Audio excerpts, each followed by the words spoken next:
Good afternoon students. मैं आपकी संस्कृत अध्यापिका डोली वर्मा। स्टूडेंट्स, पिछली कक्षा में हमने आपकी पुस्तक संस्कृत माधुरी से प्रथम पाठ की शुरुआत की थी। आशा करती हूँ कि आपको जो भी पिछली कक्षा में समझाया गया वो आपको बहुत अच्छे से समझ में आया होगा। अगर आपको कुछ समझ में ना आए तो आप मुझसे पूछ सकते हैं। तो चलिए, हमने पिछली कक्षा में अपने पाठ स्वदेश परिचय की विशेषताओं के बारे में बताया था, जिसमें दो बालिकाएं आपस में वार्तालाप कर रही थी और भारतवर्ष की विशेषताएं बता रही थी। जिसमें हम आगे चलते हैं। सरला और ऋचा दो बालिकाएं आपस में बात कर रही हैं। आगे हम पढ़ते हैं।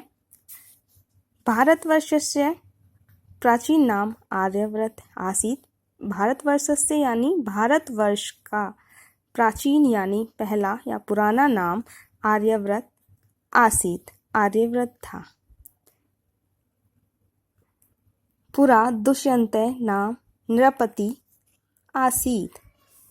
पहले दुष्यंत नाम के नृपति यानी राजा आसीत् थे।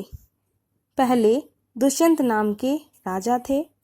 तस्य उनके भरत नाम वीर प्रजापालक यानी प्रजा का पालक करने वाले च और पुत्र अभवत थे। उनके भरत नाम के एक वीर और प्रजापालक पुत्र हुए या पुत्र थे। कालांतरम उस काल में तस्य उनके नाम के अनुसार देशस्य देश का नाम भारत देश अभवत। कालांतर में उन्हीं के या उसी के नाम के अनुसार हमारे देश का नाम भारत देश हुआ। उन्हीं के मीन्स किसके नाम पर? भरत। किसके पुत्र थे? दुष्यंत के। दुष्यंत पुत्र भरत के नाम पर हमारे देश का नाम भारत हुआ या भारत रखा गया या भारत देश नाम पड़ा। इयम यह भारत भूमि, हमारे देश की भारत भूमि अपरिमित बल संपन्नाम सुरानाम मणि जननी अस्ति। अपरिमित यानी चारों तरफ फैली हुई या जिसकी कोई सीमा न हो, बल संपन्न जो पूरी तरह से संपन्न हो, सूरामणि यानी सूरवीरों की जननी है। हमारी भारत भूमि ऐसे सूरामणियों की या सूरवीरों की जननी है जो अपने बल से संपन्न थे, जो बहुत ही बलशाली थे। ऐसे सूरवीरों की जननी है हमारी मातृभूमि। अत्रैव यही कृष्ण गौतम महावीर शंकराचार्य बुद्ध विवेकानंद अन्य च और महापुरुष उत्पन्न अभवन हुए।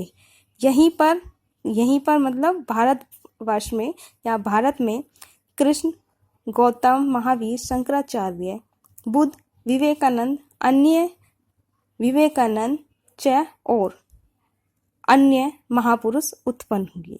हमारी ही भारत भूमि में कृष्ण गौतम महावीर शंकराचार्य बुद्ध विवेकानंद जैसे महापुरुष उत्पन्न हुए हैं।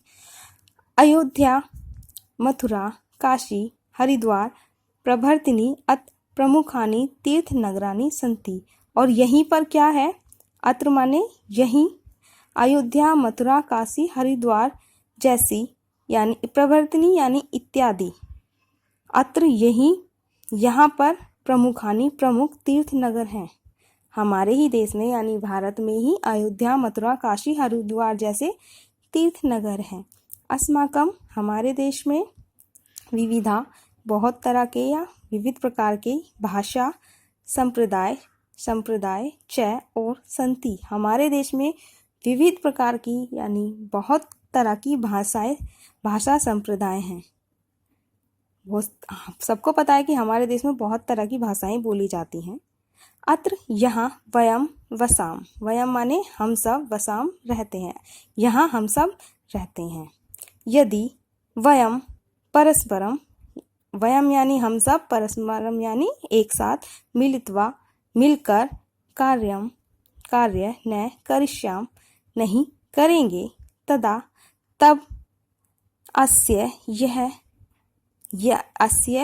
या यहाँ महती बहुत ज़्यादा हानि भविष्यति होगी। यदि हम सब परस्पर यानी एक साथ मिलकर कार्य नहीं करेंगे तो हमें बहुत ही हानि होगी। वस्तुतः भारतस्य भारत में उन्नत्या एव अस्माकं उन्नति अस्ति। वस्तुतः इसलिए भारतस्य यानी भारत की उन्नति एव ही अस्माकं हमारी उन्नति अस्ति। वस्तुतः यानी इसी प्रकार या इसीलिए भारत की उन्नति ही हमारी उन्नति है। कथ्यते कहते हैं, यत देवा यानी देवता, जो देवता अपि भी अस्मिन हमारे देश भूयो पृथ्वी पर अवतरन्ति। कहते हैं कि हमारे देश में, हमारी देश की पृथ्वी पर जो भी देवता, यत माने जो देवता अवतरित पैदा हुए हैं या हुए हैं पुनर्जन्म च और अभिलषन्ति यानी वह पुनर्जन्म की अभिलाषा रखते हैं। कहते हैं कि जिन देवताओं ने हमारे देश की भूमि पर जन्म लिया है या अवतरित हुए हैं, वह पुनर्जन्म की अभिलाषा भी रखते हैं। श्लोक है, धन्य ही भारतम वर्षम, धन्य भारत संस्कृति, भारतीय जना धन्य अस्माकं परंपरा। श्लोक में अर्थ है कि हे भारतवर्ष, धन्य है भारतवर्ष की संस्कृति, धन्य है भारतवर्ष के लोग, अस्माकं परंपरा और धन्य है हमारी परंपरा। यानी हमारे भारत की जो परंपरा है वह धन्य है, हमारे भारत की संस्कृति धन्य है और धन्य है हमारे भारतीय लोग, जहाँ हम रहते हैं या हमारे देश की परंपरा है।